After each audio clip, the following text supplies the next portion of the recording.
Imagine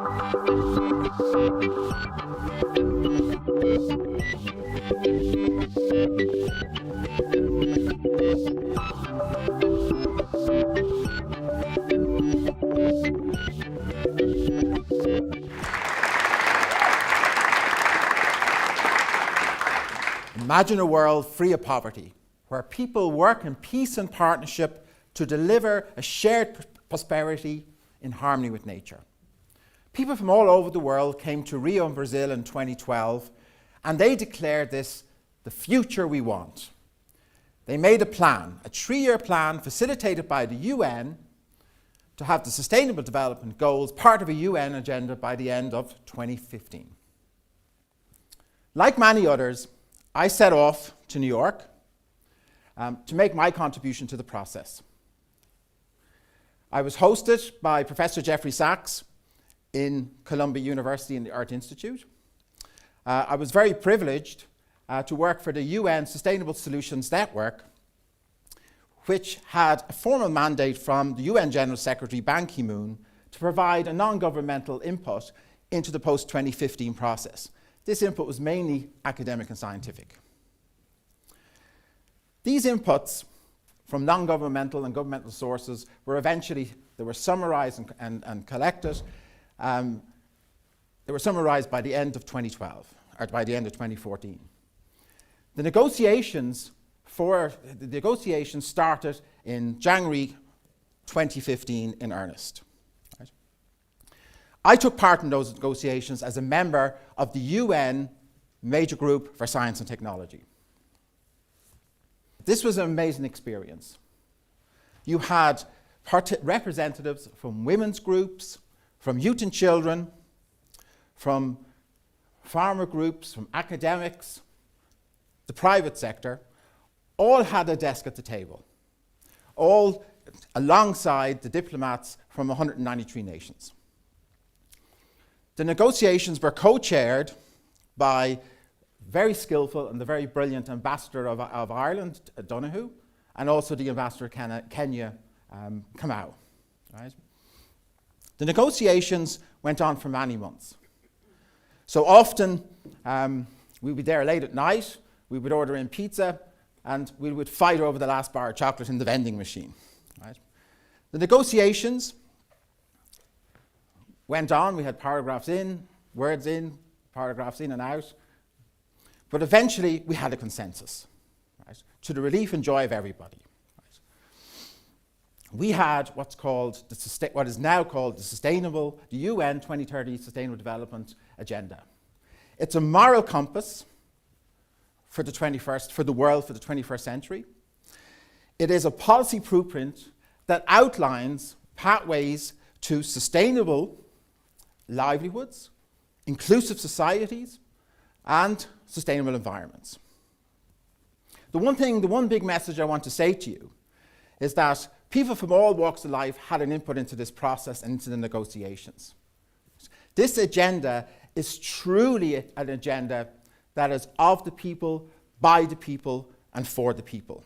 This is your agenda.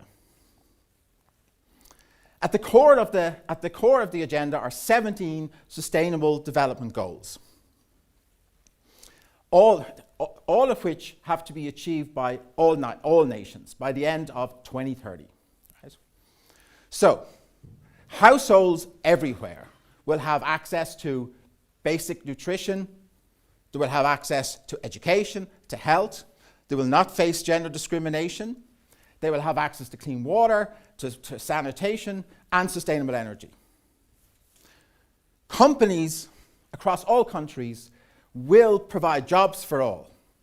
And when they will invest in sustainable societies and sustainable environments, and in addition to getting a decent rate of return on capital. Cities everywhere will be safe, resilient, inclusive. They will provide decent housing and jobs for all. Our common home, planet Earth, will be cared for. We will move to carbon neutrality. We will preserve our oceans and seas. We will halt the expansion of deserts. We will stop land degradation, and we will prevent biodiversity loss. So while this may look like a global vision, and it was negotiated at a global level, but the implementation of this agenda has been given firmly back to the people. This is a global vision for local action, and that local action means you.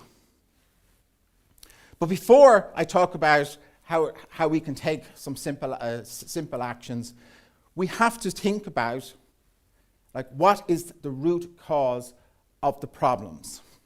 Right? Economists, all religions and scientists during this agenda came together, and they identified two struggles that humanity have. Right? The first struggle is that we seem to be, the first struggle is the harm that we inflict on each other.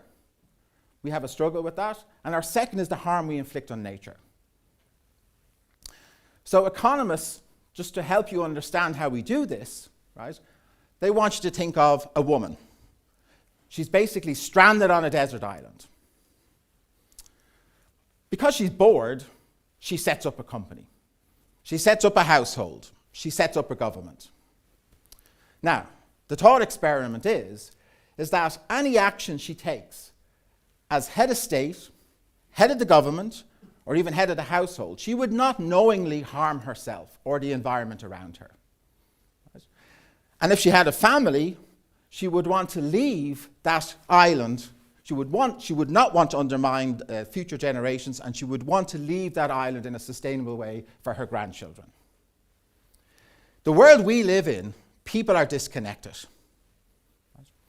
We're in companies, we're in households, we're in governments, but we take actions that are driving a world where we're seeing huge social and economic inequalities, and we're also seeing harm to nature that is actually driving the quality of land, air, and water to a point that it's not even supporting human life. So if this is the problem, how does the UN 2030 agenda tell us to address this? Well, it's not surprising. They want multi-stakeholder partnerships, right? Partnerships between civil society, government, and the private sector to address these issues.